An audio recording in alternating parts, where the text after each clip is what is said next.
할렐루야, 반갑습니다. 오늘 10월 마지막 날. 어디 단풍놀이 가셔야 되는데, 즐거움보다 우리 주님을 예배하는 자리에 더 힘을 다하 나오신 우리 성도님들을 주님의 이름으로 환영하고 축복합니다. 오늘 우리 예배 가운데 주님이 놀라운 은혜를 베푸실 줄 믿습니다. 향기로운 찬양 285장 같이 찬양하겠습니다. 285장입니다.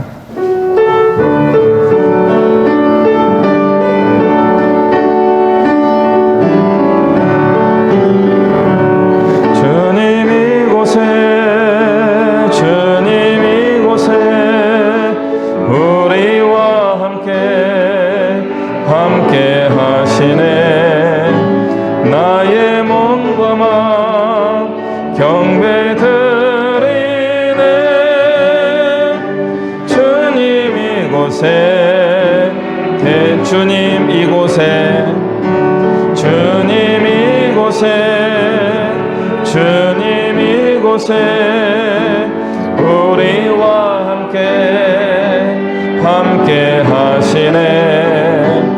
나의 몸과 마음 경배 드리네. 주님 이곳에 상한 심령을 위로하시며 병든 우리 몸 고쳐주시네. 결박을 끊고 자유 주시네.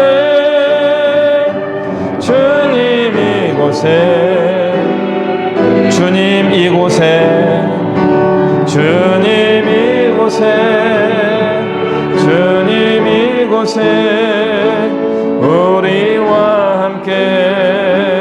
함께 하시네. 나의 몸과 마음 경배 드리네. 주님 이곳에 상한 심령을 위로하시며, 상한 심령을 위로하시며 병든 우리 몸 고쳐주시네. 결박을 끊고 자유 주시네. 주님 이곳에 계시네. 아멘. 우리 주님과 함께하는 예배 시간 되기를 소망합니다. 향기로운 찬양 403장 찬양하겠습니다.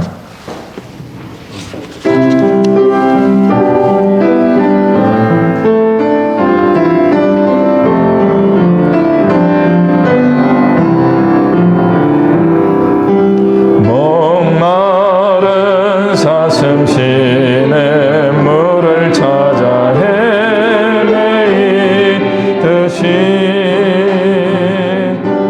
내 영혼 주를 찾기에 갈급하나이다.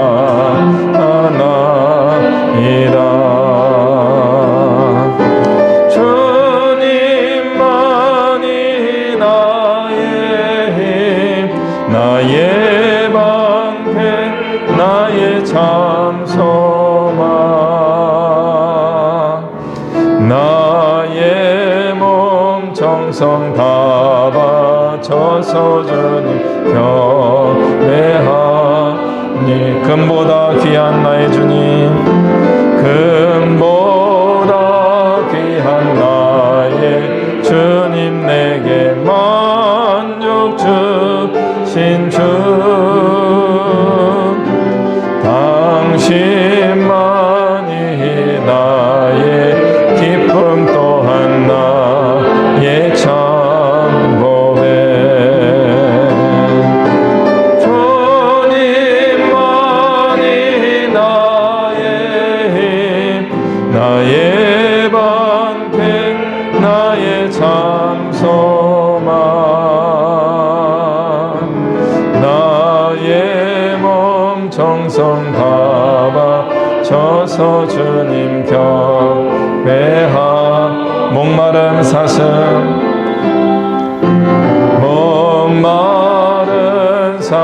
시내 물을 찾아 헤매이듯이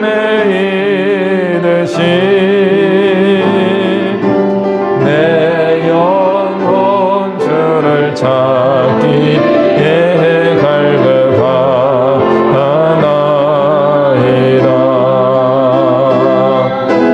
주님만이 나의 힘 나의 나의 참 소망 나의 몸 정성 다 바쳐서 주님 경배하 금보다 귀한 나의 주님 금보다 귀한 나의 주님 내게 만족 주신 주 당신만이 나의 기쁨 또한 나의 참 고백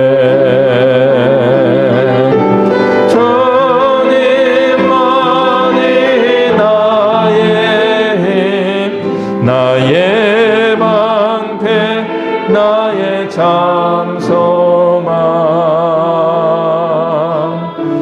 나의 몸 정성 다 바쳐서 주님 경배하 주님만이 나의 힘 주님만이 나의 힘 나의 방패 나의 참 소망 나의 몸 정성 다 바쳐서 주님 한 번 더 고백합니다. 주님만이 나의 힘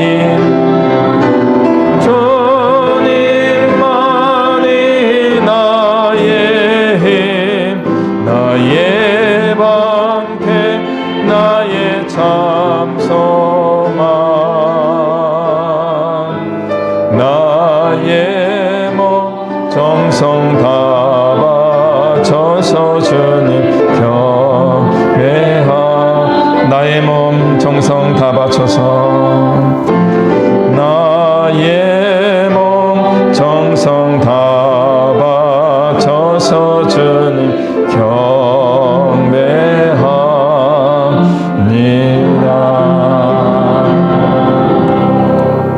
아멘. 우리 하나님께서 우리 예배를 받으시는 줄 믿습니다.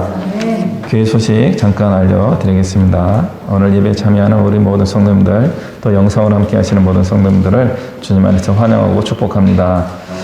이번 주 월요일에 우리 최진아 사모가 한국독립교회와 선교단체 연합회에서 목사 안수를 받았습니다.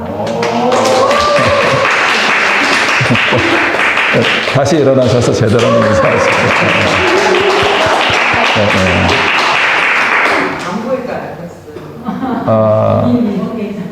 네, 그 지난주에 광고를 해야 되나 말아야 살짝 고민하다가 그냥 안수 받으시고 발표하려고 이렇게 했습니다.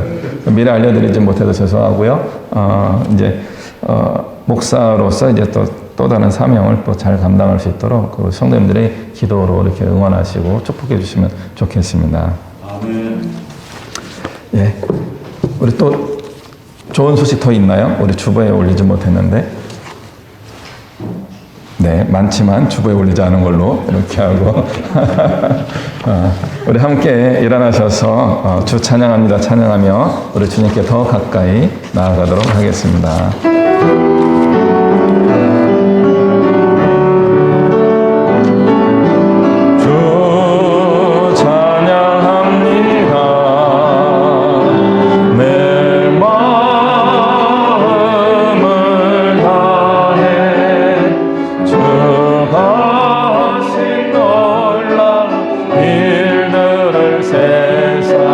모두 전하리라.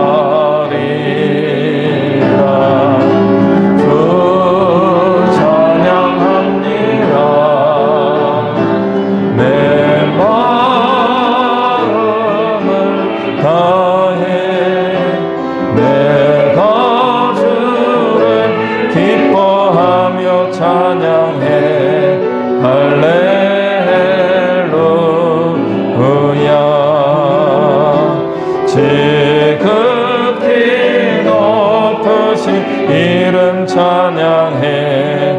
할렐루야.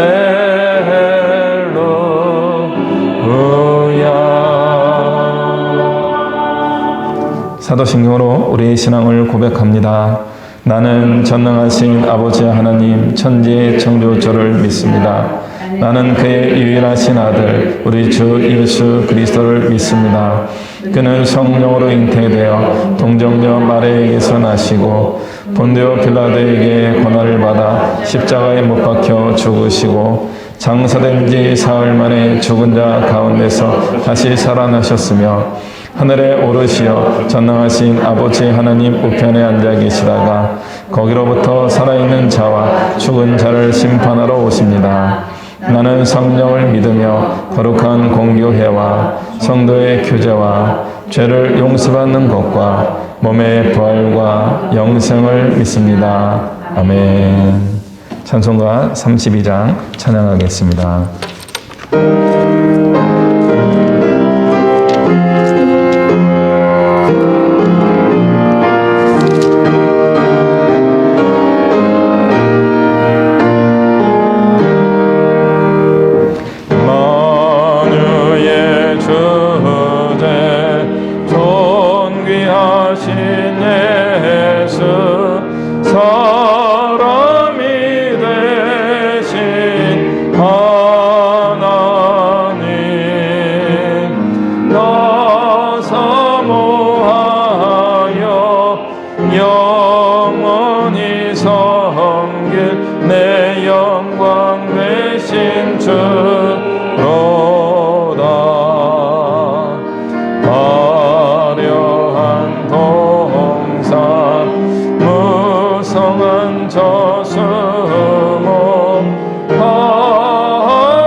김지은 권사님 나오셔서 기도해 주시겠습니다.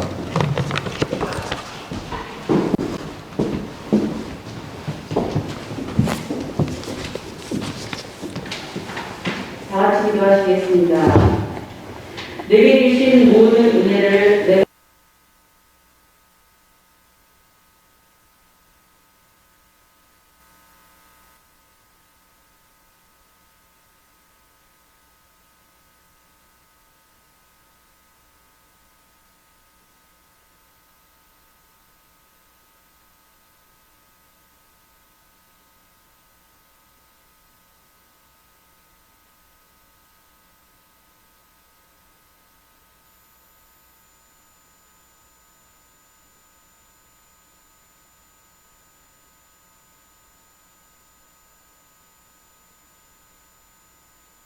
축복하여 주옵소서. 온갖 열매 우리에게도 삶의 열매가 있게 하시고 믿는 자의 사명을 잘 감당하도록 축복하여 주옵소서. 주님의 자녀다운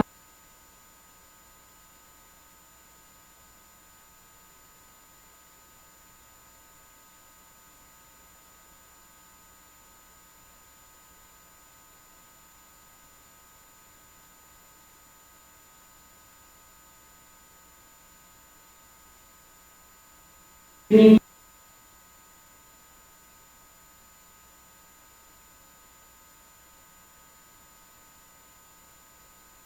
기도로만 일관할 때가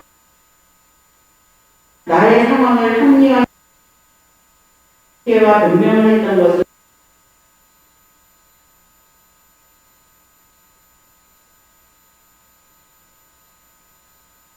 주님 저희들이 될 수 있도록 붙들어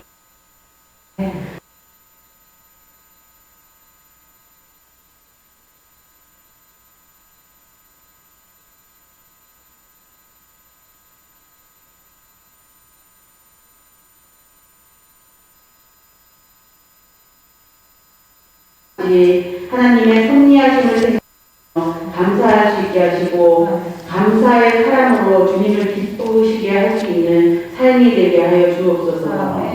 사랑의 주님, 이 시간 마음의 상처와 마음의 외로움, 육체적인 고통과 가정의 어려움과 경제적 어려움 등 각자가 가지고 있는 여러 가지 문제들을 주님 앞에 내려놓으니 주님 모든 걸 이겨낼 수 있는 지혜와 용기를 주시길 간절히 바랍니다.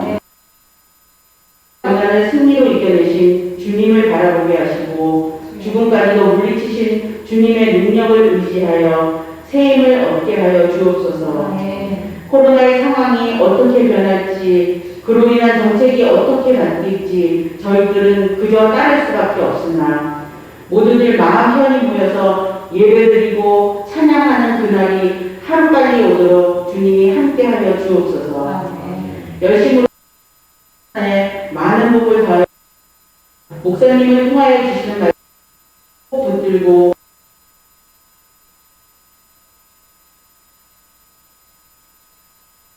이 시간도 우리와 함께 하심을 믿으며 예수 그리스도 이름으로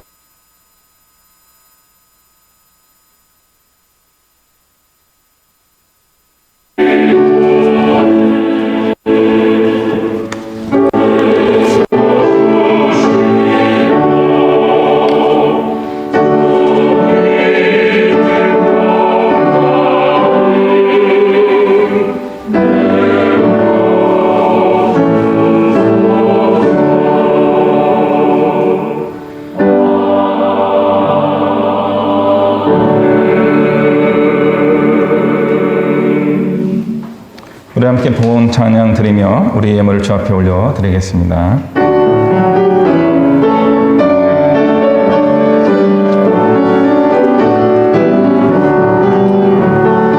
내게 있는 모든 것을 아낌없이 드리네. 사랑하고 의지하며 주만 따라 살리라. 주께 드리네. 주께 드리네. 사랑하는 주 앞에 모두 드리네. 내게 있는 모든 것을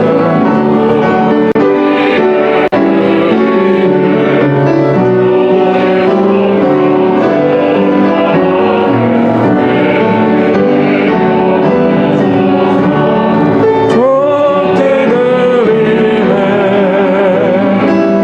주께 드리네.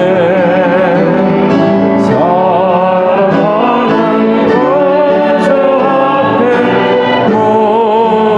주 앞에 모두 드리네.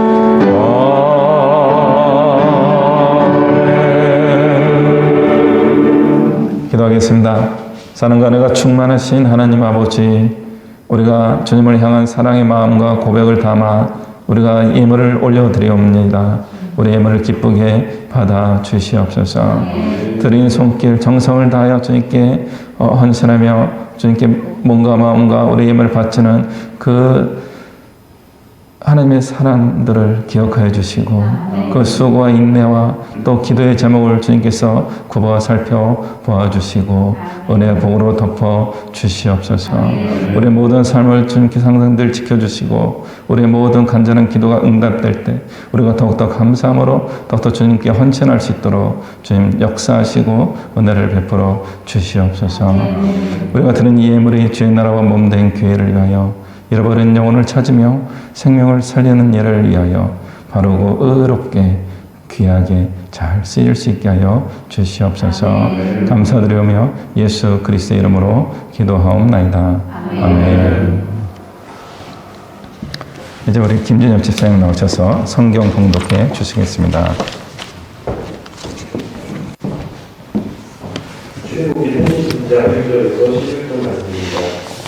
여호와께서 모세에게 말씀하여 이르시되 내가 이스라엘과 홀의 손자요 우리의 아들인 브살레를 지명하여 두고 하나님의 영을 그에게 충만하게 하여 지혜와 총명과 지식과 여러 가지 재주로 정결한 힘을 연구하여 금과 은과 도수로 만들게 하며 보석을 깎아 부비며 여러 가지 기술로 나무를 새게 만들게 하리라.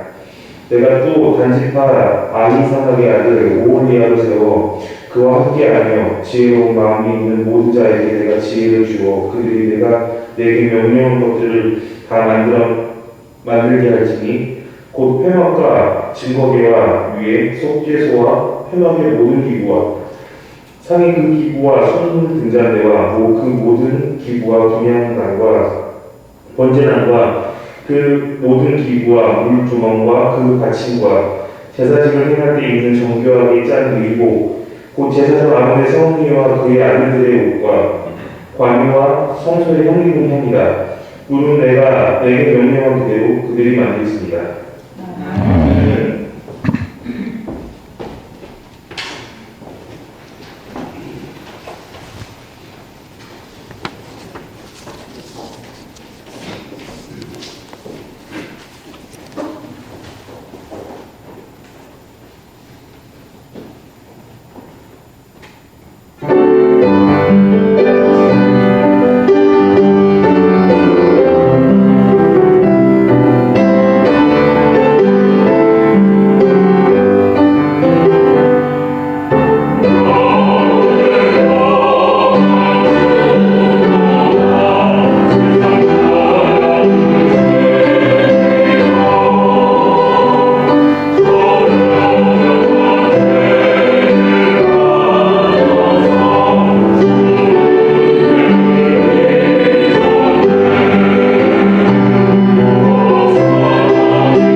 오늘도 하나님을 전심으로 찬양해 주신 노엘 찬양대님께 또 감사드리고요. 우리 예배를 받으신 하나님께 또 영광을 올려드립니다.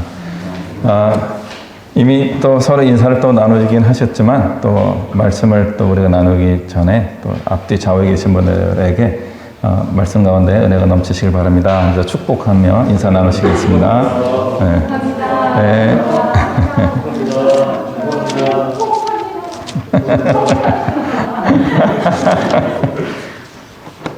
아멘. 그렇게 될 줄 믿습니다. 네. 오늘 말씀 제목은 새롭게 일하기입니다. 새롭다라는 것은 우리에게 다양한 의미를 이제 주기도 합니다. 그래서 이제 보통 보면 이제 진보다 하면은 이제 새로운 걸 많이 추구하는 분들은 이제 보통 진보적이다 이런 표현을 많이 하고요. 옛날 것을 좀 좋아한다 그럼 좀 보수적이다 또는 수구적이다 이렇게 이야기합니다. 과거를 지킨다 그런 의미도 있습니다.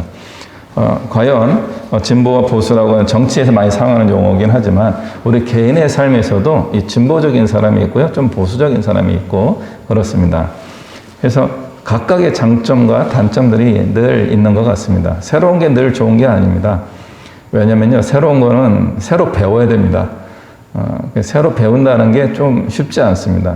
근데 반대로 배우는 세대들은 새로운 게 주어지면요. 그냥 새로운 것과 같이 성장하기 때문에 굳이 배운다라기보다는 같이 생활하면서 그것을 익숙하게 해 나가기도 합니다. 그래서 어떤 면에서는 새로운 것은 젊은 세대 혹은 다음 세대를 위한 것이다. 그런 의미도 있습니다. 꼭 그런 것만은 아니기도 합니다.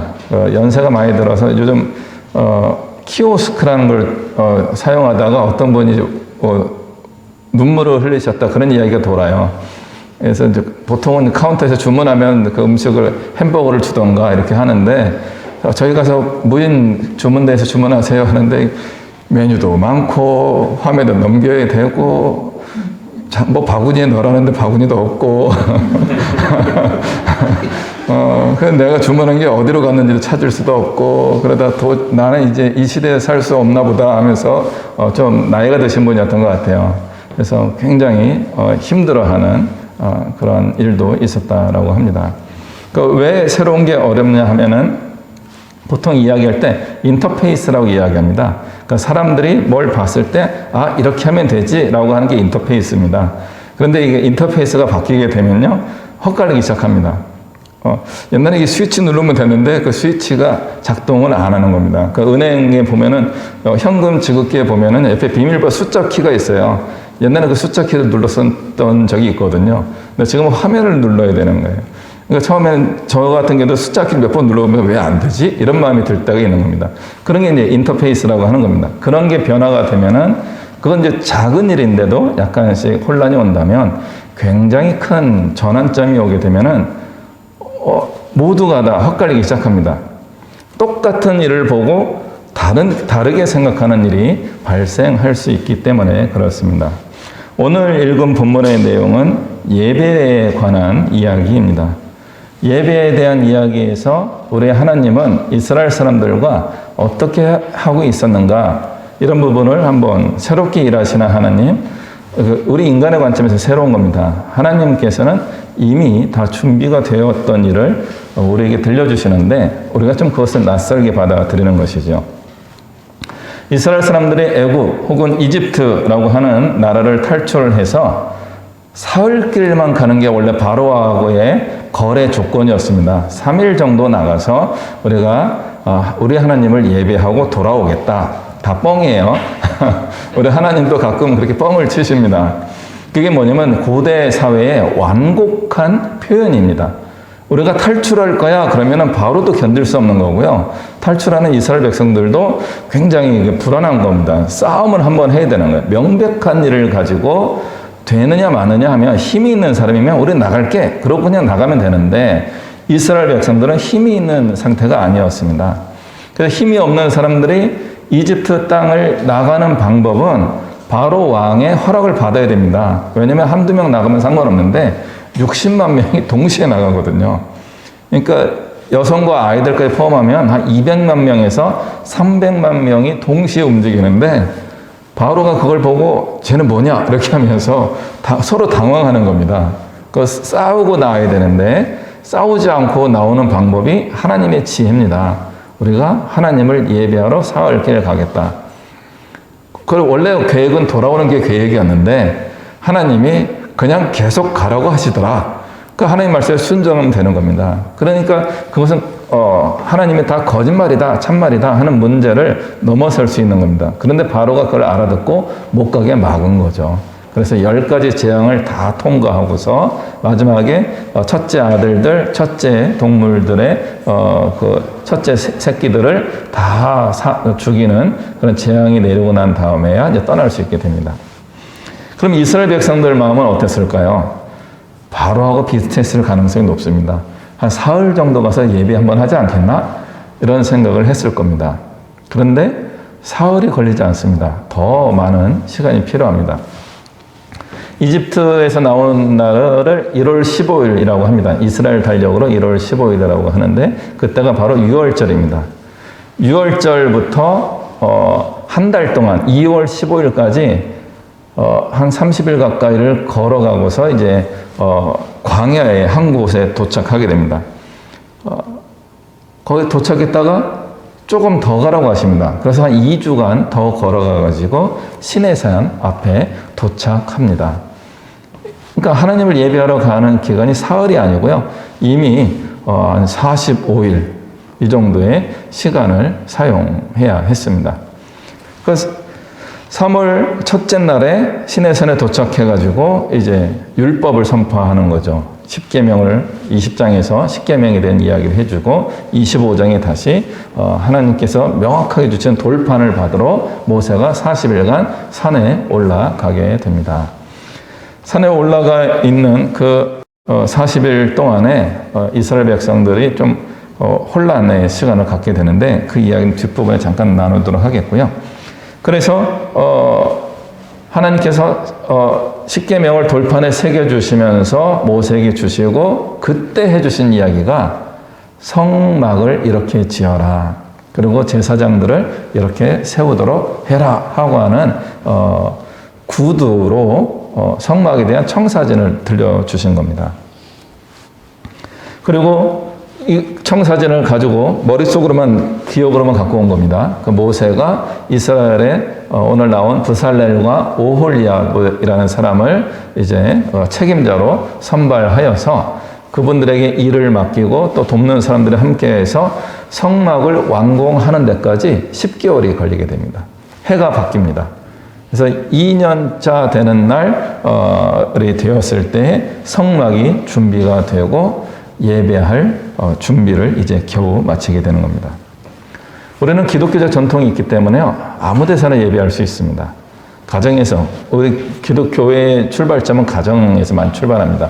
그래서 일반 가정에서 개척을 하든가 예배를 하게 되는 그런 일들이 있습니다. 그래서 가정 예배로 계속 유지될 수도 있고요. 또 교회로 발전하기도 합니다.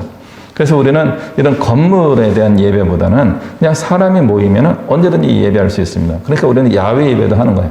그러니까 어디든 가서 야외에서 그냥 모여서 동그랗게 앉아서 예배하면 언제든지 우리는 예배할 수 있습니다. 아브라함과 이삭과 야곱도 사실은 그런 예배를 드렸습니다. 어떤 형식이라든가 절차가 없는 그냥 하나님을 만나는 그런 예배를 드렸던 거죠.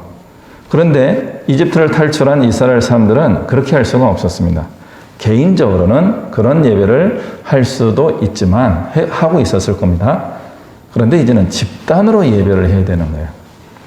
60만 명 내지 200만 명의 300만 명의 사람이 동시에 예배를 하려고 하다 보니까 우리가 이렇게 가깝게 모여서 하는 예배랑 좀 많이 달라야 되는 겁니다. 어떻게 달라야 됩니까? 공연 같은 걸 해보신 분들은 알 겁니다. 저는 연극을 해봐가지고요. 우리 평생 할 때는 이렇게 얘기도 됩니다. 근데 제가 연극을 배울 때 가장 혼난 게 뭐냐면은 겨드랑이를 떼라 해요. 겨드랑이 이렇게 떼야 되는 겁니다. 그 동작이 이게 커야 돼요. 이렇게. 이렇게. 그리고 이제 손 동작 후 대사예요. 먼저, 야! 이렇게 해야 되는 거예요. 그러니까, 야! 같이 하게 되면 사람들이 헛갈린다는 거예요. 동작도 봐야 되고, 소리도 들어야 되고. 그럼 먼저 동작을 딱 해주면 사람들이 야가 나오겠구나 하고, 야! 나오면은 이제, 하면서 극을 따라갈 수 있다는 겁니다. 그런 걸 배우는 거예요. 이게 뭐냐면요. 대극장 공연을 할 때 방식입니다. 200만 명, 300만 명이 모여서 동시에 예배하게 되면요, 저 뒤에 있는 사람은요, 이 앞에 예배 인도자가 요만하게 보입니다. 그래서 그냥 어쩌고 저쩌고 얘기하면 들리지도 않고요, 뭐 이렇게 하면 손동작도 잘 안 보이고 그래요. 그래서 크게 뭘 해야 되는 겁니다. 그래서 제사장이 옷을, 독특한 옷을 입어요. 제사장만 입는 옷을. 우림과 둠빔으로 보석을 치장하게 되고, 모자도 긴 모자를 쓰게 되고, 그 다음에 굉장히 공연적으로 보면 퍼포먼스를 하는 거예요. 그 재물들을 각을 떠서 제단에 올려놓고 불을 피워서 연기가 확 올라가는, 불꽃과 연기를 보면서 야, 우리 예배를 하나님이 받으시는구나, 이런 시각적인 같은 동참이 있어야 되는 겁니다. 그냥 개별적 예배할 때는 좀 달라도 되거든요. 좀 소규모가 되어도 되고, 조금 뭐 어떤 순서가 소홀해도 괜찮습니다. 그런데 이런 대형 예배, 공예배에 있어서는요, 이런 순서가 굉장히 중요할 수 있다, 그런 뜻입니다. 그래서 이제 이 예배를 준비해야 되는데, 하나님께서 예배하는 방법을 가르쳐 주신 겁니다. 이게 우리 출애굽기에서 보여주는 예배의 굉장히 독특한 현상입니다. 대부분의 종교에서는 예배가 어떻게 만들어졌다고 생각합니까? 사람들이 기획하고 준비하고 가장 효과가 있는 방법을 찾아냈던 겁니다. 그런데 유대인들의, 이스라엘 사람들의 첫 번째 예배부터 시작된 이스라엘의 예배는요, 하나님이 디테일하게, 자세하게 이렇게 성막을 준비하고 이렇게 예배해라, 그렇게 하지 않으면 내가 안 받겠다, 이런 하나님이 어디 있어요? 굉장히 특이하신 하나님이에요. 너희들이 나를 예배하려면 내 방법대로 해야 돼, 이렇게 이야기하시는 하나님이셨던 겁니다. 제가 왜 그럴까 하고 고민을 많이 해봤습니다. 왜 하나님은 이스라엘 사람들에게 이런 예배법과 성막을 만들고 이런 절차들을 구체적으로 이야기하셨을까? 그런 생각을 했을 때 이런 겁니다. 이스라엘 사람들의 머릿속이 백지 상태가 아니었을 거라는 겁니다. 이들이 뭔가를 봤죠. 지난 430년간의 이집트 생활에서 이집트의 제사 예식들을, 예배 형식들을 아마 직접 참여하기는 쉽지 않았겠지만 멀리서라도 보았을 가능성이 높습니다. 그래서 황금 송아지를 만드는 실수를 하는 것도 그런 이유가 있는 겁니다. 자기들이 보았던 것을 가지고 하나님을 예배하고 싶어지는 거예요. 그게 그럴듯해 보이기 때문에. 가나안 땅에 들어갔을 때 바알과 아세라를 섬기게 된 이유가 무엇일까 하는 학자들의 여러 가지 연구가 있었는데, 왜 그러냐면은 저는 그 해석이 좀 타당하다고 보는데, 텐트를 가지고 예배하던 사람들이 건물로 예배하는 사람들을 보니까 있어 보이는 거예요. 그래서 가나안 제사가 조금 더 세련되고 조금 더 신령해 보이고, 쟤네 하나님이 진짜 하나님처럼 보인 거죠. 제사 형식이 보여주는 감동들이 있습니다. 하나님은 그것을 제거하시거나 극복하도록 우리를 가르쳐주기 위하여 이런 구체적인 제사법을 이야기해 주었다라고 저는 생각하는 겁니다. 그래서 이 제사 형식들은요, 실제로는 이집트 예배 형식이나 가나안 형식하고 겹치는 부분도 분명히 있습니다. 그럼에도 불구하고 이스라엘의 예배법으로 되기 위한 엄격한 규정을 제시해 주는 겁니다. 하나님이 기대하신 것이 무엇인가 하면 다른 신을 섬기지 않기를 기대하시는 거예요. 다른 우상에 빠지지 않기를 원하시는 겁니다. 하나님과 다른 신을 섞어놓지 않기를 원하시는 겁니다. 그래서 하나님만 진정으로 예배할 수 있도록 하기 위하여 이 성막을 만드는 기간을 장장 10개월의 시간을 갖게 하는 겁니다. 옛날 사회였으니까 한 40일 걸렸던 10개월 정도 걸렸던 것 같습니다.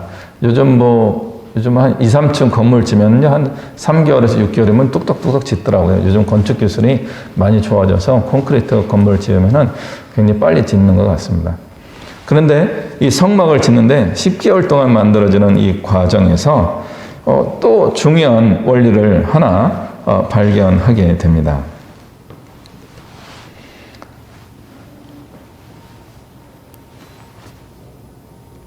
하나님께서 지시하신 것을 이해할 수 있는 두 사람을 하나님이 미리 준비했다는 거예요. 우리가 지금 예수양기교에서 이렇게 예배 드리게 되는데요. 조금씩 바뀐 부분들이 있지만 이 등은 다 앞에 있는 요 등들은 다 제가 단 겁니다. 10년 전에 달려있는 게 아직도 달려있어요.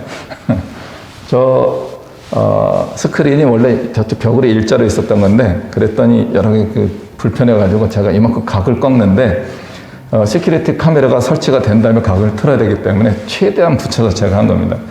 저거 하느라고 아침부터 저녁까지 죽는 줄 알았습니다. 안에 전깃줄 뽑고 옮기고 막 그러면서 그러니까 등이 하나 있는데 걔가 켜지면은 이게 흐려지기 때문에 또 등도 하나 제거하고 그래서 이 건물 안에 저의 손길이 닿은 것들이 많이 있습니다. 이것 때문에 굉장히 건축하는 분하고 싸웠어요.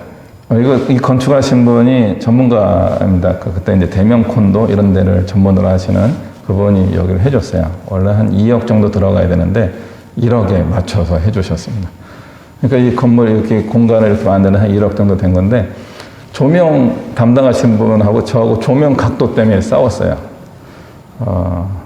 제가 조명 각도를 요 정도로 해달라고 했어요. 근데 그분이 이 공간에 맞춰서 딱딱딱 컴퓨터로 디자인해 왔기 때문에 못 바꾼다고 하는 거죠.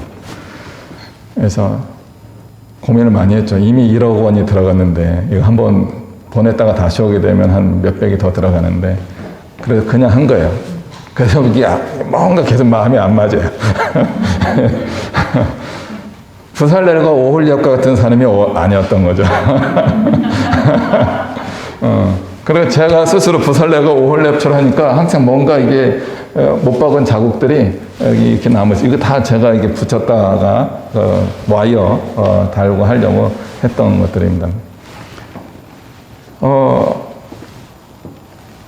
저는 오늘 말씀 준비하면서 갑자기 10년 전 이 건물을 들어올 때가 이제 생각이 나는 겁니다. 하나님께서 어떤 감동을 주셔서 이런 걸 하게 됐는데 이거를 정말 해내는 멋진 분들이 있으시고 건축업자들 중에서요. 근데 건축업자들이 저한테 얘기하는데 첫 번째 저 밑에 이제 처음 개척했을 때 목공하시는 분이 전체적 해주는 이렇게 건축 계획을 짜신 분이 뭐라 하니까 그분 보고 당신 빠져. 목사님 이리 오세요. 목사님이 계획하는 걸 이야기하세요. 그런데 첫 번째 인테리어 할 때 제가 그런 계획이 없었던 거죠. 그러니까 알아서 해주세요. 그러니까 엉터리를 하고 가셨어요. 그 다음부터 이제 인테리어 하시는 분들하고 대화하는 법을 좀 배웠습니다. 내가 계획이 있어야 되는구나. 그러니까 여기에는 여기에는 그래도 빠지는 게 많아요. 저는 그런 전문가가 아니니까. 오늘 모세의 그런 비전을 보여주신 하나님의 일을 이룰 때 모세가 할 수 있는 일이 아닙니다. 모세가 이미 80세 나이가 되었기 때문에 뭔가를 제작하거나 하는 그런 사람이 아니죠. 그래서 부살렐과 오홀리압이라는 사람이 등장하게 됩니다. 오늘 본문에 나오는 두 인물이죠. 이 사람들에 대한 이야기들이 여러 가지가 있지만 사실은 하나님이 모세에게 성막 건설의 청사진을 보여주셨다고 하지만 실제는 이 블루프린트 청사진이 아닙니다. 말로만 이야기한 겁니다. 말로만 이야기한 모세의 주신 하나님의 계획을 이 사람들이 알아듣고 만드는 거예요. 이 당시에 이스라엘 사람들의 어떤 문화를 한번 맞춰보시기 바랍니다. 신석기 문화였을까요? 청동기 문화였을까요? 철기 문화였을까요? 아니면 다른 것이었을까요? 구석기였을까요? 학자들의 연구에 의하면 청동기 문화를 가지고 있었을 것이다. 그래서 석기 시대만 하더라도 쇠붙이를 다루는 능력이 없었습니다. 그런데 이제 청동기 시대로 접어들면서 금을 녹일 수 있어요. 금이나 은은 낮은 온도에서 좀 녹는 편이기 때문에. 철은요, 아주 높은 온도에서 다룰 수 있는 그런 굉장히 고급 기술입니다. 그래서 언제까지 이런 철기 문화가 안 들어왔냐면 이스라엘에는요, 사울 왕 때까지 철기 문화가 없었습니다. 그래서 블레셋이라는 나라에 가서 농기구를 거기서 가공해가지고 수입해 와야 되는 거예요. 거기서 수리를 받으러 가면 블레셋까지 가야 돼요. 철기 문화는 블레셋 사람들에게만 있었습니다. 그래서 이스라엘 사람들에는 사울왕하고 요나단만 칼을 가지고 있었고요. 나머지는 몽둥이 이런 걸로 싸웠습니다.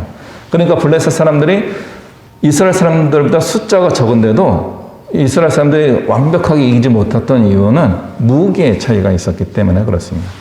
그러면 그거보다 한 500~600년 앞서는 출애굽 시대에는요, 청동기 문화인 겁니다. 그러니까 이스라엘 사람들이 노예로서 생활했기 때문에 이런 불을 다루는 전문가적 기술들이 많지 않았을 겁니다. 그래서 부살렐과 오홀리압 정도만 그 일을 할 수 있는 전문 지식이 있었던 사람입니다. 그래서 철을 녹여서 금붙이를 가공할 수 있는 능력, 그리고 보석을 세공할 수 있는 능력. 보석 세공도 현대에는 현대도 전문가들이 하는 것처럼 고대에는 진짜 전문가들만 할 수 있었습니다. 우리는 보석을 줘도 가공을 못 합니다. 그냥 원석만 가지고 가는 거죠. 가능성만 있을 뿐이죠. 이런 전문가들이 있어야지만 보석이 보석답게 되는 겁니다. 그리고 바느질하는 사람들, 이런 사람들이 이런 사람들 좀 있었을 겁니다. 이런 사람들이 만나서 이제 가죽을 다루고, 그렇게 하면서 이제 성막을 만들어 가는 겁니다. 여기서 중요한, 키워드가 있습니다. 무엇인가 하면은 이 사람들에게 하나님의 영을 충만하게 하신다. 이게 3절 말씀입니다.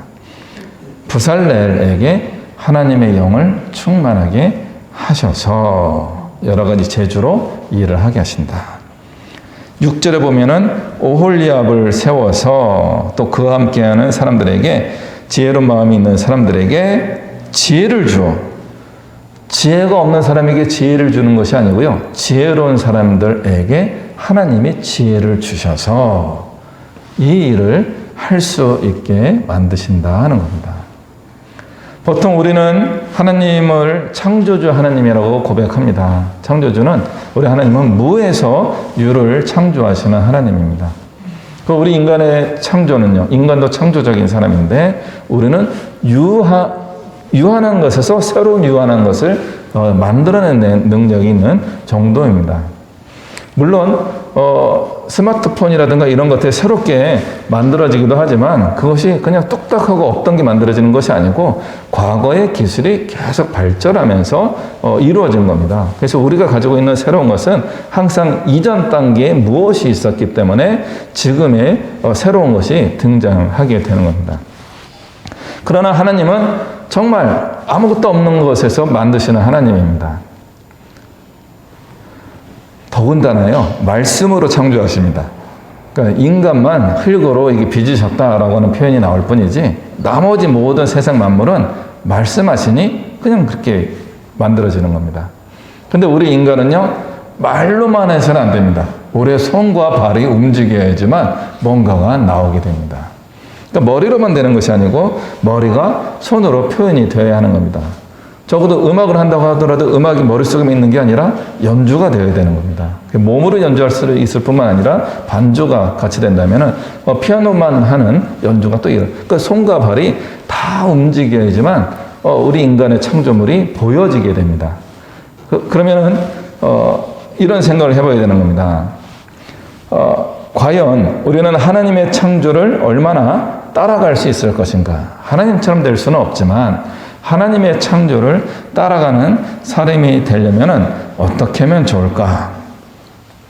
가장 기본적으로는 머리가 좋아야 되는 것 같아요. 그러니까 창조적 사고를 하는 사람이 이제 새로운 것을 해낼 수 있는 가능성이 높습니다. 그런데 방금 말씀드린 것처럼 손발에 재주가 없으면요, 머리는 창조적인데 늘 그 사람의 말은 창조적인데 실현되는 게 하나도 없는 겁니다. 반대로 기술이 넘치는 사람이 있는데 이분들이 머리에 창조성이 없으면요, 아주 탁월한 그 공예 작가가 됩니다. 그러니까 밥그릇을 만든다든가 어떤 도구를 만든다든 저희 선배 중에 피아노 조율하는 선배 형이 있어가지고 그 형은 그 자부심이 있어요. 이번에 내가 세종문화회관 가서 조율을 했어. 그게 자부심인가 봐요. 그러니까 조율하는 전문가가 됐을 때, 그 형도 이제 집안에 피아노를 좀 가르쳤었는데 피아노 쪽으로 안 가고 조율 전문가로 가게 됐더라고요. 그러면서 꽤 국내에서 알려진 편인가 봐요. 저희 춘천 분인데 서울에서 자주 활동하고 전국을 다니셔요. 그래서 특이하다. 한국에 이렇게 조율사가 많지 않아? 더 있을 텐데 왜냐면 우리 동네 형이니까 저보다 한 살 많으니까 좀 우리끼리 자꾸 무시하잖아요. 그러니까 서로 좀 그냥 별거 아닌 것 같은데 이런 마음이 드는데 실제로는 이 전국에서 활동하는 걸 보면서 특이하다. 우리 형 훌륭하구나 이런 생각을 해보는 겁니다. 그럼에도 불구하고 그런 게 좀 아쉬운 거죠. 좀 더 음악적으로 뭔가 더 다른 쪽 발전할 수도 있었는데 그런 이제 아쉬움이 있는 겁니다. 그래서 우리는 이 두 가지가 다 모여있는 사람도 훌륭한 좋은 분들이 있지만 우리는 그래서 하나님의 방법은 함께 가는 것 같아요. 이렇게 조율 전문가도 있어야 되고 음악 전문가도 있어야 되고 제가 예전에 봤던 내용 중에 하나가 뭐냐면은 음악 안에서도 그 피아노 조율을 하더라도 범위 안에서 조율을 하잖아요. 제가 알기로는 그렇죠. 그래서 성악을 하시는 분들이 약간 키가 약간 조금 높이 조율, 텐션이 높게 되면은 약간 부담을 느낀다. 그런 이야기 하더라고요. 근데 조율사는 일부러 그분의 최고의 성능을, 그날 그 연주회를 할 수 있도록 하기 위하여 조금 그 긴장선을 조율하는 경우도 있다라고 그런 얘기를 그래서 좀 본 적이 있습니다. 그래서 이제 조율사와 우리 노래하시는 성악가 사이에 묘한 이제 긴장 관계도 있다. 그런 얘기인데 실제 맞나요? 맞다고 하십니다. 제가 들은 이야기가 맞는가 봅니다. 그래서 조금 낮춰주세요 하는 경우도 있고, 오늘 컨디션이 안 좋으니까 뭐 그런 얘기도 들은 바가 있습니다. 그러니까 우리는 이렇게 협력이 돼야 되는 겁니다. 그러니까 협력이 될 때 굉장히 풍성한 일이 일어나게 됩니다. 그래서 인간의 창조는요, 하나님의 창조와 다른 면이 이겁니다. 하나님의 창조는 혼자 다 하셔요. 그런데 인간의 창조는 같이 해야 되는 겁니다. 근데 우리는 자꾸 하나님처럼 되려고 무에서 유를 창조하듯이 혼자서 다 하고 싶어 합니다. 왜냐면 우리 사회가 그런 식의 이야기를 할 때가 많이 있기 때문에 1등만 알아주는 사회, 정말 두각을 나타내는 사람만 존중받는 사회로 되기 때문에 그렇다고 봅니다. 제 견해로는 같이 이루어가는 것들이 정말 많이 이루어졌으면 좋겠다. 특히 우리 주님 안에 있는 사람들은 함께 이루어가는 이 창조성들을 좀 많이 좀 이루어가면 좋겠다 그런 생각합니다. 그래서 제가 생각해 본 게 이런 겁니다. 그럼 인류는 이런 새로움을 어떤 식으로 많이 만들거나 경험하게 될까? 첫 번째가 코로나 상황과 같은 겁니다. 아무도 모르는 일이 일어나는 거예요. 이걸 어떻게 해야 되지? 그래서 새로운 문제에 직면해서 문제를 해결하는 방법으로 인류는 이제 살아가게 됩니다. 그렇게 남아있는 사람들이 계속 이렇게 생존할 수 있게 되고 새로워지고 또 뭔가를 유지할 수 있게 되는 겁니다. 그런데 가장 기본적으로는 우리가 기본적으로 생각하는 게 두 번째인데 교육입니다. 과거에 이미 이루어졌던 것을 지금 우리가 학습해가지고 우리가 살아가는데 이용하는 것입니다. 저희 아들이 어제 그런 이야기를 하더라고요. 유인원 침팬지와 우리 사람의 차이가 뭔지 아세요? 뜬금없이 야, 앞뒤 문맥 없이 그렇게 질문 들어오면 어떡하니? 아무튼 대답을 하래요. 그래서 잘 모르겠는데 이렇게 얘기했더니 사람하고 침팬지는 두뇌를 사용하고 도구를 사용하는 능력은 비슷하다라고 이야기한다라고 얘기하더라고요. 그러면서 인간과 침팬지의 결정적 차이는 인간은 다음 세대에게 교육을 시켜주고 침팬지는 교육도 하지만 일반적으로는 자기가 알아서 살아가는 면이 더 많이 있기 때문에 침팬지는 진화적으로 인간처럼 문화를 이루지 못한다 이렇게 이야기하더라고요. 어디서 들었냐? 그랬더니 유튜브에서 봤어요. 그래서 유튜브가 꼭 나쁜 건 아니구나. 우리 인간이 가지고 있는 가장 좋은 기능 중에 하나가 뭐냐면 교육입니다. 전수해 주는 겁니다. 과거에 습득한 아주 탁월한 기술이라든가 지식을 다음 세대에게 물려주는 겁니다. 옛날에는요, 그 가업이라고 했습니다. 그 집안 사람들만 물려받는 어떤 장사의 기술, 아니면 제조업의 기술, 이런 것들이 전수가 된 거죠. 요즘은 이제 학교라는 시스템으로, 이제 국가와 사회가 다음 세대를, 이제 키워나가는 게 문화가 되고 있습니다. 근데 세 번째, 우리 인간이 가지고 있는 생존 능력이 있는데, 저는 이렇게 생각해 보고 있습니다. 과거의 것을 현대적으로 해석하여서 새롭게 하는 것입니다. 이미 이것이 사자성어로도 있습니다. 온고지시입니다. 옛 것을 다루어서 새롭게 만드는 겁니다.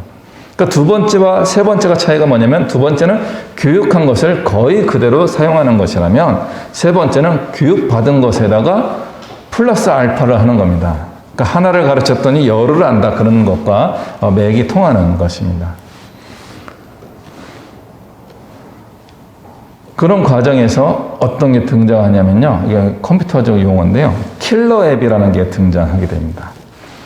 킬러 앱, 킬러 어플리케이션이라는 뜻인데요, 무슨 뜻이냐면 얘가 등장하면 다른 게 다 죽는다, 그런 뜻입니다. 킬러 앱이 가지고 있는 뜻이 그거예요.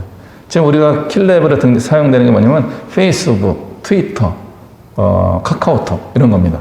이게 등장하는 순간 지금 거의 예전에 한 20원, 30원씩 통신사에 마진을 남겨줬던 문자가 다 무료로 바뀌어버렸습니다. 그래서 지금은 옛날에는 저 통신 그 요금에 문자를 보낸 금액이 같이 플러스가 되었는데, 지금은 카카오톡 덕분에 이제 문자 비용이 다 무료화가 되는 겁니다. 실제로는 거의 사장되고 있습니다. 문자를 계속 쓰고 있다 그러면 나이가 들었다, 그런 뜻입니다. 우리 젊은 친구들은 문자 안 합니다. 문자 보내면 당황해요. 저희 같은, 저는 카톡이 너무 많이 와가지고 카톡을 무음으로 해놔요. 막 그 젊은 친구들의 욕을 먹어요. 왜 그 목사님 그 카톡을 안 보세요? 그러니까 기본이 나는 300개야. 그걸 다 읽을 수도 없고 무음 처리를 해서, 그러니까 조금 이해는 하더라고요. 저는 항상 900개, 1000개가 계속 있어요. 그래갖고 다 볼 수도 없고 그냥 숫자 지우러 들어갔다 나왔다 해요. 그러니까 킬러앱이라는 게 이런 의미입니다. 그 페이스북뿐만 아니라 기차와 자동차가 킬러앱이었습니다. 기차와 자동차가 등장하고 나서 마차가 사라집니다. 우리나라에서 전화기가 등장한 것은 기억하실지 모르겠습니다. 저도 약간 그 세대에 끼어서 동네에 전화기 한 대가 있던 시절이 있었습니다. 이해가 안 되죠. 그 다음에 백색 전화, 청색 전화 뭐 그런 게 있었습니다. 얼핏 제가 어릴 때입니다. 그게 등장했어요. 왜 아냐면요, 저희 아버지가 전화국 근무하셔가지고 이걸 자꾸 판매하셨어야 돼요. 그래서 드디어 저희 집에도 전화기가 하나 생겼습니다. 그 전화기가 생기고 나고 이제는 전국에 공중전화가 길거리마다, 모퉁이마다 공중전화가 있었습니다. 근데 핸드폰이 시티폰이죠. 시티폰 다음에 핸드폰이 등장하면서 공중전화가 사라지기 시작합니다. 이게 킬러앱입니다. 지금 스마트폰이 만약 내가 아빠, 엄마, 아들, 딸이 다 동시에 스마트폰을 갖고 있으니까 집 전화가 점점 사라지고 있습니다. 이게 킬러앱이라는 겁니다. 뭐 하나가 등장하게 되면 다른 것이 사라지게 됩니다. 저는 우리의 예배가 하나님이 원하셨던 게 바로 이것이었다고 봅니다.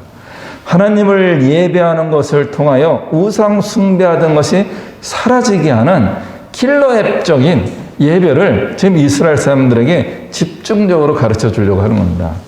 그럼 다시 한번 말씀드리지만 키오스크 쓰는 거랑 비슷한 거예요.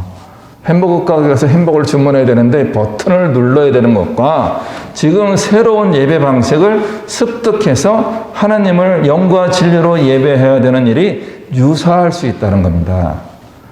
되는 사람은 되지만 안 되는 사람은 절대 안 되는 것과 같은 그런 불편한 상황이 발생할 수 있다는 겁니다. 햄버거 그까짓 거는 안 사 먹어도 되지만 하나님을 진정으로 예배하지 않으면 죽기도 했습니다. 구약 성경에서 보여주는 게 바로 그것입니다. 이것은 선택의 문제가 아니었던 거죠. 이것을 쓸 거냐 말 거냐, 이렇게 할 거냐 말 거냐가 주어진 게 아닙니다. 그런 면에서는 지금 이스라엘 사람들은 무에서 유를 경험하는 겁니다. 전혀 몰랐던 예배 방식을 내가 받아들여야 되는 거예요. 그것이 얼마나 쉬웠겠습니까? 혹은 얼마나 어려웠겠습니까? 우리가 가늠하기는 쉽지 않습니다. 근데 우리가 읽어본 창세기부터 출애굽기에서 신명기로 넘어가는 내용을 보게 되면요. 출애굽 1세대는 극복하지 못합니다. 광야 40년의 세월을 다 그냥 고생은 고생대로 하고 가나안 땅에 들어가지 못합니다. 2세대가 신앙이 좋아서 가나안 땅에 들어간 게 아닙니다. 그럼에도 불구하고 조금 더 나아졌기 때문에 가나안 땅에 들어갈 수 있었던 겁니다. 하나님이 한 번 더 기회를 주셨던 거죠. 우리에게 필요한 것이 바로 이런 것입니다. 하나님이 말씀하신 것을 수행할 수 있는 능력인 겁니다. 제가 오늘의 교회 부교육자를 하고 있었을 때 이제 하영주 목사님이 가끔 이제 자기의 경험을 이야기해요. 그분이 예능교회, 연예인교회를 만드셨다가 생활이 너무 뒤죽박죽인 거예요. 이분이 만나서 기도해주고 상담해주고 이런 거 하는데 연예인들은 낮밤이 없으니까 한밤중에도 뭐 목사님 힘들어요 이렇게 찾아오면은 같이 이야기해주고 기도해주고 하다가 간을 좀 많이 망가지게 됩니다. 그래서 쉬시기로 하고 하와이 코나 열방대학교에 가서 이제 안식을 갖고 공부하시고 그러다가 영국을 가셨답니다. 영국을 가셨을 때가 1980년대 뭐 초중반이었는데 그때 이제 영국 교회가 몰락한다. 그런 뉴스도 한국 교회 막 이야기 되던 때입니다. 우리에게 기독교를 전파해준 영국, 미국, 유럽의 교회들이 문을 닫고 있습니다. 그런 뉴스가 있는 거죠. 그래서 하인대 목사님이 정말 영국 교회가 몰락하는지 정말 멋진 건물, 아름다운 건물에 파이프 오르간이 있고 정말 웅장한 그곳을 갔더니 정말 텅텅 비어 있다는 겁니다. 그래서 그렇구나. 영국 교회가 좀 몰락하고 있구나 하건데 어디를 갔더니 막 찬송 소리 막 들리는 거예요. 저기는 왜 안 망하지? 그러니까 소리가 다른 거죠. 웅성웅성하는 큰 소리가 나오는 거예요. 그런 교회가 이멀진 처치들이 등장한 겁니다. 그 새롭게 부흥하는 교회를 가봤더니 그 교회들이 가지고 있었던 특징이 무엇인가 하면 아름답고 멋진 파이프 오르간을 하얀 커튼으로 다 가렸대요. 그리고 그 앞에 기타를 들고 이렇게 현대음악으로 찬양하는 그런 문화가 등장하여서 그런 교회들은 살아남는 정도가 아니라 부흥하고 있다는 것을 보게 된 거죠. 그래서 하영조 목사가 그걸 보고서 한국으로 들어와서 그걸 하기 시작하는 겁니다. 하영인 선교사라고 동생의 하스테반 선교사로 알려진 그분에게 야, 너 대학부를 해라. 대학부를 맡아가지고 10명 모아놓고 오늘 이렇게 본당 그 큰 데서 앞에 30명이 안 되는 사람들 모여서 드럼, 베이스, 기타를 치면서 막 열정적으로 찬양하던 것이 경배와 찬양이라고 하는 찬양팀의 시작이었다라고 이야기합니다. 매주 목요일마다 모이는 그 모임에 그냥 전국에서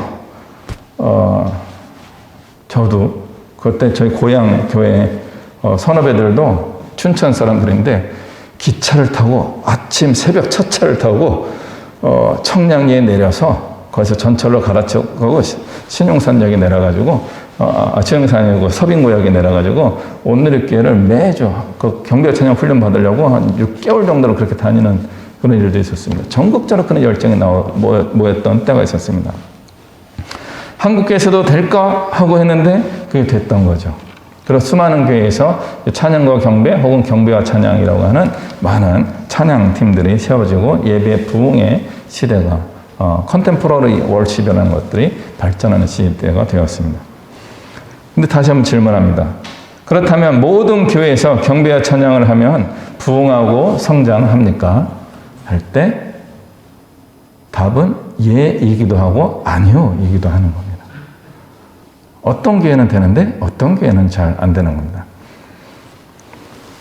지금까지 찬양 사역을 꾸준히 이어왔던 마커스라고 하는 팀이 대형 집회를 이제 잠정적으로 그만두고 내부적으로 이제 자기들의 영성의 예배만 집중하겠습니다. 이렇게 선언한 거예요.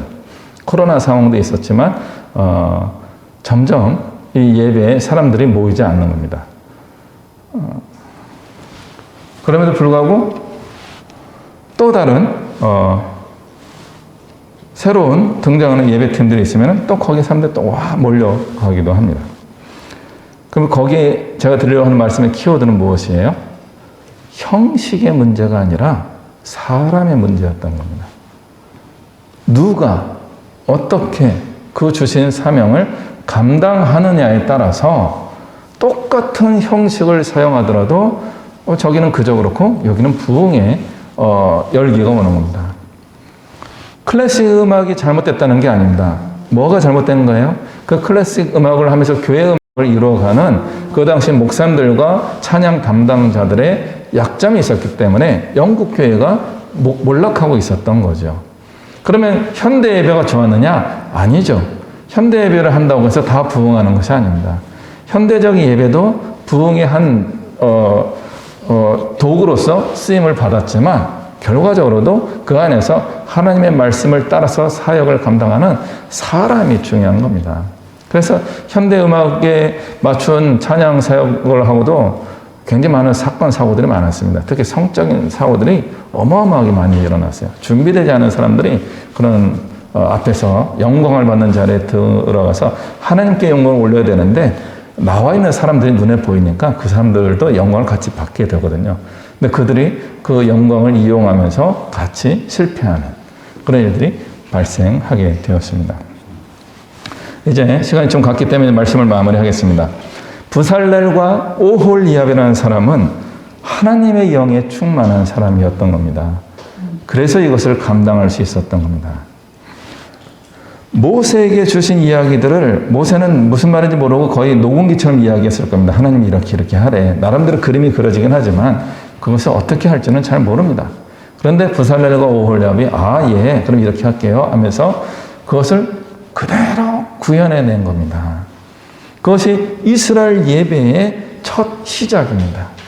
제대로 된 공예배가 이루어지게 된 겁니다. 오홀리압도 마찬가지입니다. 기술자들로서 그냥 지혜로운 기술자 수준이었지만 거기에 하나님이 지혜를 더해 주시니까 하나님이 모세에게 해준 명령을 다 알아듣는 거예요. 그러니까 모세가 알기는 듣기는 들었지만 할 수 없었던 그 일을 부살렐과 오홀리압이 이루어 준 겁니다. 그렇기 때문에 첫 번째 성막이 이루어지게 된 것이고요. 거기에 하나님이 사인을 해 주십니다. 오케이, 내가 원하는 대로 너희들 잘 만들어졌구나. 내가 이 성막에 거하겠다. 임재하시는 겁니다. 그래서 불기둥과 구름기둥으로 임재하시고 오늘 40장 말씀 한번 읽어드릴게요.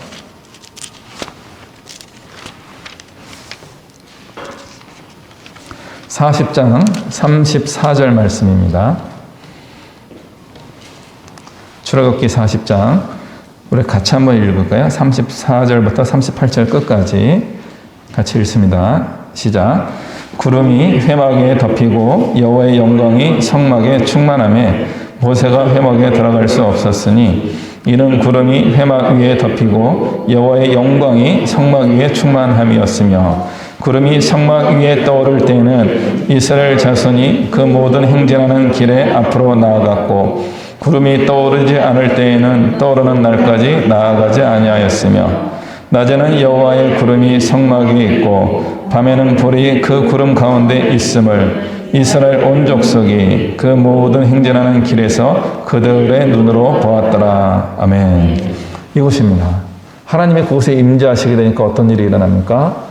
인도함을 받습니다. 진정으로 예배하는 사람들을 하나님이 인도하신다. 우리가 그렇게 이해하면 되겠습니다. 우리가 만든 곳에 하나님이 오신 겁니다. 하나님이 만들려고 하는 그대로 만들어 봤더니 하나님이 오케이, 제대로 만들었네. 임재하시고 제대로 하는구나. 그리고 그러면 내가 너희와 함께 하겠다. 그래서 임마누엘 하나님이 되는 겁니다. 우리와 함께 하시는 하나님이 우리에게 기대하시는 게 있습니다. 하나님이 원하시는 방법으로 무엇인가 준비하고 행하고 예배할 때 하나님이 그곳에 오시는 겁니다. 그게 임마누엘입니다. 하나님이 아무나 임마누엘을 해주는 게 아닙니다. 우리와 함께 하시는 하나님은요, 오시는 하나님이에요. 근데 오실 때 그냥 오시는 게 아니라 약간의 조건을 걸고 오십니다. 이렇게 준비해. 이렇게 나를 만날 준비를 해. 그리고 그걸 충분히 잘 준비했을 때 하나님께서 그 가운데 함께 해 주시는 겁니다. 이것은 일종의 바벨탑 사건과 비교되기도 합니다. 바벨탑 사건은요, 인간들이 자기들의 지혜를 가지고 높아지자 했는데 소통이 안 되는 거죠. 언어가 달라져서 안 맞아. 헤어져. 그렇게 헤어진 게 바벨탑 사건입니다. 성막의 사건은 뭐예요? 소통이 되는 거예요. 한마음이 되는 거예요. 뭔지 모르는 이야기를 서로 하고 있는 거예요. 본 적도 없는 얘기를 모세가 와서 막 얘기하니까 그래요? 우리가 할게요. 그들도 성령 충만한 사람이고요. 그 외에 같이 일하는 또 작업을 도와주시는 분들도 지혜로운 사람들이었고요. 더군다나 더 중요한 게 있습니다. 이스라엘 백성들이 손 놓고 10개월을 기다렸습니다. 어마어마한 겁니다. 저 사람들은 뚝딱뚝딱 뭐라도 하죠. 나머지 60만 명은요, 그 헌물을 드린 것 외에는요, 가만히 기다렸어야 되는 거예요. 10개월을 가만히 기다린다는 게 만만치 않은 일입니다. 자꾸 우리는 하고 싶어요. 자꾸 하고 싶기 때문에 금송아지를 만드는 거예요.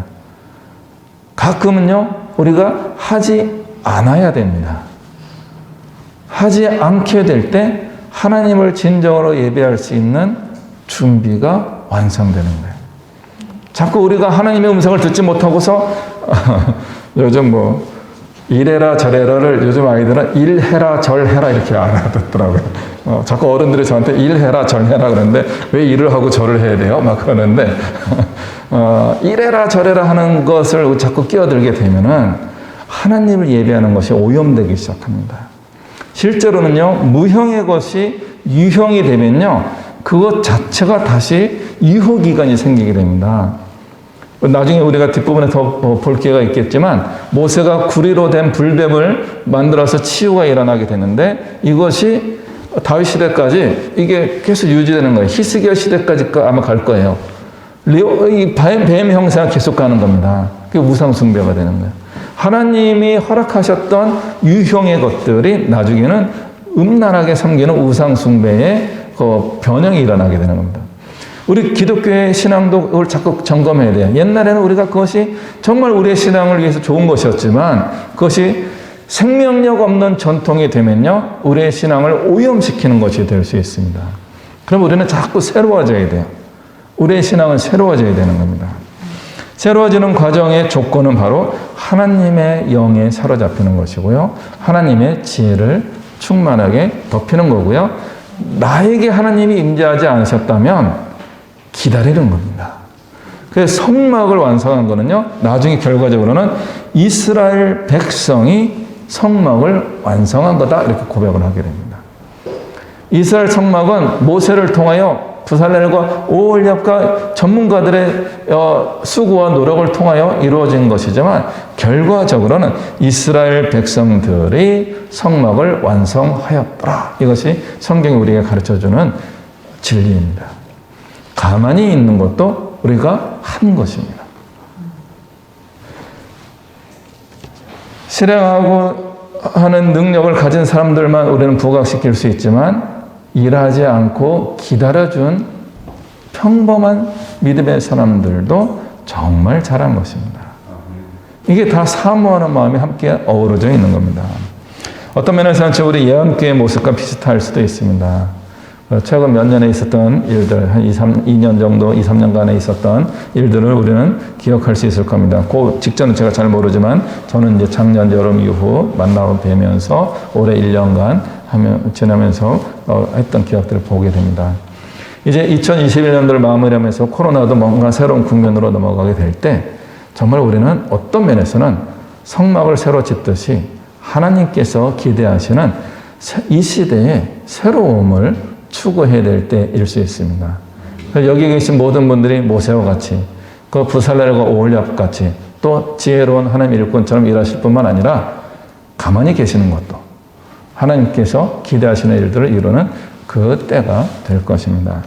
그래서 2022년도 내년도를 한번 기대하고 기도해 주셨으면 좋겠습니다. 저희가 다음 주에 우리 장로님 두 분과 제가 정책 강의라고 해가지고 2022년도 내년도 사역을 위하여 저희가 1박 2일로 기도하며 그 계획을 나누는 그런 시간 가지려고 합니다.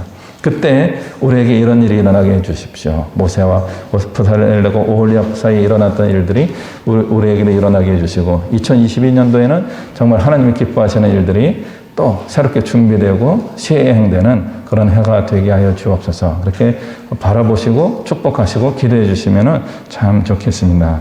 그래서 우리 교회가 이 시대에 정말 모범이 되는 한국 교회가 더욱더 새로워지고 변화되는데 우리 적은 숫자가 모인 우리가 정말 영향을 끼칠 수 있는 한 부분을 감당하는 그런 일들이 일어나기를 또 진심으로 소망하고 그렇게 쓰임받게 되는 우리 모든 성도가 되시기를 주님의 이름으로 축복합니다.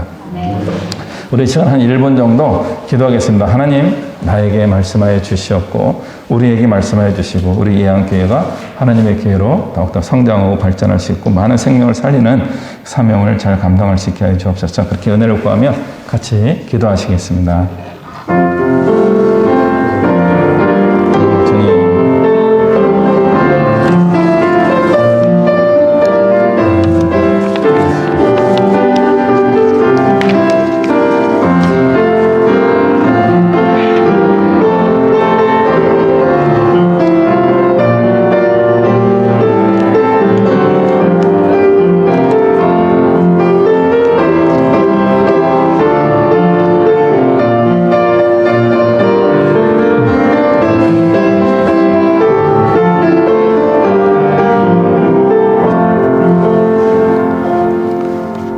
사랑과 은혜가 충만하신 하나님 아버지, 오늘 말씀 그대로 우리에게 이루어지기를 원합니다.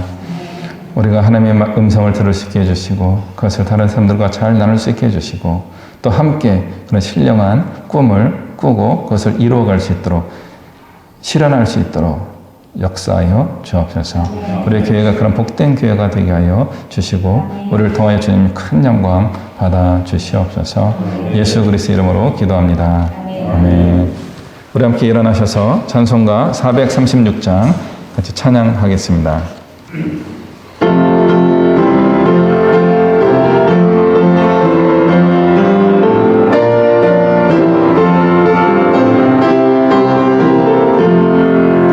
나 이제 주님의 새 생명 얻은 몸 옛 것은 지나고 새 사람이로다. 그 생명 내 맘에 강같이 흐르고 그 사랑 내게서 해같이 빛난다. 영생을 누리며 주 안에 살리라. 오늘도 내일도 주 함께 살리라. 주 안에 감추인 새 생명 얻으니 이전에 좋던 것 이제는 값없다. 하늘의 은혜와 평화를 맛보니 찬송과 기도로 주 함께 살리라. 영생을 누리며 주 안에 살리라. 오늘도 내일도 주 함께 살리라. 산천도 조목도 새 것이 되었고 죄인도 원수도 친구로 변한다. 새 생명 얻은 자 영생을 누리니 주님을 모신 맘 새 하늘이로다. 영생을 누리며 주 안에 살리라. 오늘도 내일도 주 함께 살리라. 주 따라가는 길 험하고 멀어도 찬송을 부르며 뒤따라가리라. 나 주를 모시고 영원히 살리라. 날마다 섬기며 주 함께 살리라. 영생을 누리며 주 안에 살리라. 오늘도 내일도 주 함께 살리라. 기도합니다. 이 시간도 늘 우리와 함께 하시는 우리 주 예수 그리스도의 은혜와 살아계신 하나님 아버지의 영원하신 사랑과 성령 하나님의 교통하시는 은혜와 역사하심이 보이지 않는 것을 하나님께서 들려주셨을 때 그것을 본 것처럼 그것을 이루며 하나님이 기뻐하시는 열매를 맺으며 하나님을 진정으로 예배하며 살겠습니다. 믿음으로 고백하며 나아가는 이곳에 머리 숙인 주님의 백성들 머리 위에와 주의 부르심을 따라 땅까지 이르러 보이지 않는 그곳에서 최선을 다하여 사명을 감당하시는 선교사님들과 그 가정과 그 모든 사역 위에 이 나라와 이 민족 위에 모든 열방 위에 이제부터 영원토록 함께 하시기를 간절히 축원하옵나이다. 아멘.